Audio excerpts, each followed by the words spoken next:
Stakeholder engagement is a collaborative process of research, debate, and discussion from multiple perspectives to determine a key list of stakeholders across the entire stakeholder spectrum. It is a prerequisite for effective stakeholder consultation and should be an integral part of any project or initiative. Stakeholder engagement mapping helps identify the purpose and scope of engagement, who should be included, and how they will be engaged by mapping out the various strategies that can be used for engaging with stakeholders. Stakeholder engagement mapping identifies relevant groups, organizations, and people to help in stakeholder engagement. It is a collaborative process that seeks to understand the needs and views of all stakeholders from each perspective. It helps determine the purpose and scope of engagement with these stakeholders while also providing a framework for how they will be engaged. That being said, it is important to note that this process should not be undertaken until adequate research is done on who these stakeholders are and their needs. One of the most important steps for stakeholder engagement mapping is to identify what you want your stakeholders to do. This will help you identify which are most relevant to your project and which are less important. It also enables you to identify any issues that might exist within the context of your business.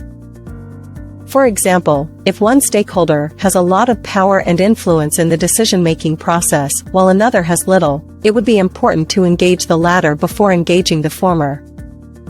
You can use various methods for prioritizing your stakeholders, including time, resources, relevancy, and need. Once you have prioritized your stakeholders, you can start engaging them with strategies such as meetings, workshops, surveys, focus groups, interviews, and online engagement tools like social media platforms or email list services. Stakeholder engagement mapping is more effective when it is done with an open mind from multiple stakeholders who often have different perspectives on the same topic. Identify what stakeholders are relevant to your current or future efforts. This will help you engage them effectively and avoid wasting time and resources on unimportant stakeholders who your initiative may not impact. The most effective way to do this is through stakeholder mapping, where each stakeholder is divided into groups based on their purpose and level of importance in the project. All participants in the mapping process then debate, discuss, and review which groups should be included in the project's final list of stakeholders.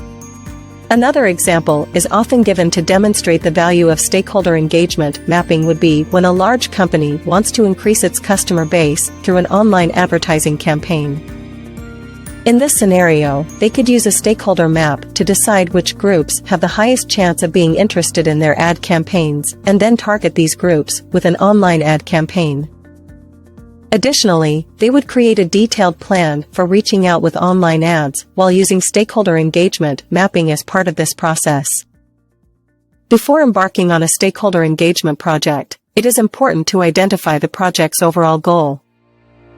This will help identify key stakeholders across the entire stakeholder spectrum and provide a better understanding of who should be included and how they will be engaged. From this perspective, it is important to define your stakeholders from qualitative and quantitative perspectives. This helps determine who should be included in your projects depending on the nature of their role. A common example is often given to demonstrate the value of stakeholder engagement mapping is when a company wants approval from its primary customer base before going ahead with a new product release. Instead of approaching each customer individually to ask if they are in support, they identify all the customers as a stakeholder and engage them on the release through stakeholder engagement mapping. In defining stakeholder groups, it is important to identify how the different types of stakeholders differ and how their differing characteristics can be leveraged in designing a successful engagement strategy. Whether it is an effective way to engage with these stakeholders or a more effective way to engage with one group over another will depend on the specific project or initiative. For example, suppose your engagement strategy is focused on students about a new mathematics curriculum for high school students. In that case, you might want to focus on engaging parents and teachers. Asking parents and teachers what they think of this curriculum would provide you with valuable input. The same goes for engaging with students who don't have any experience using math learning tools before in their education. One key question when considering how to engage with different stakeholders is whether or not we should target all stakeholders equally or select specific groups at first. The answer depends largely on the context of the project or initiative being undertaken, as well as whether or not any external factors will impact engagement, example, budget constraints. The granular level of engagement can be defined by whether your stakeholders are in support, if they are willing to provide input or feedback, and when the stakeholders will be available to meet. The granular level of engagement is usually broken down into 4 levels. 1. Informal, where no formality is involved, and information is shared through social media. 2. Formal, where information is shared through a formal communication piece. 3. Informative, where people share information that is useful, but not necessary. 4. Actionable, where people are actively engaged in a conversation with the company. Engaging stakeholders can be challenging and requires time and resources.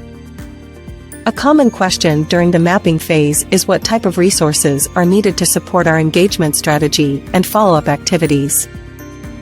There are many ways in which stakeholders can be engaged, such as through social media, email, face-to-face meetings, or phone calls.